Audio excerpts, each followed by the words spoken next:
They're saying it's going to be a pretty big hurricane. Wait, is this a literal hurricane, or is this... Oh, shit, I thought she was like, you're about to be broke, you know? I should read the script. Well, for the time being, let's hope you didn't. I don't want Riley stealing anything else from me. So, now that we've got that out of the way, what else is on your mind?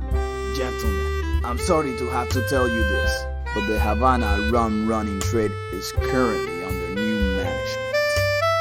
Originally, the game wouldn't let you lock Morris's office door until after you went into the break room to see what was going on. This made it a lot easier to establish that Alfie had been distracted and Suggs or Murphy had gone into the office to steal the leads.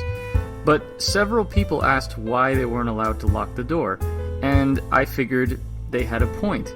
There's nothing more frustrating than being told you can't do something in an adventure game, so I just had to come up with a workaround, and now you can lock the door.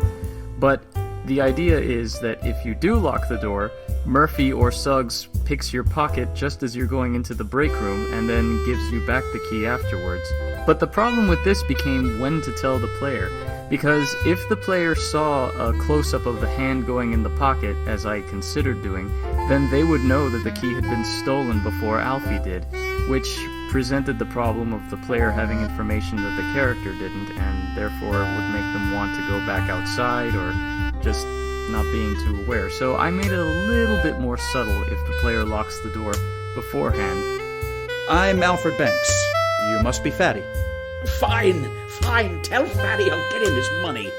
But I still value family. It's really the most important part of my life.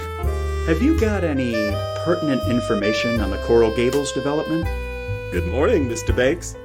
During my first campaign, I was in a total of 57 dogfights, and I won every single one of them. Oh, Alfie, you know how George is about secrecy. Isn't that a bit cynical, sir? Right. Give me about 20 minutes and I'll have a mock-up designed for you.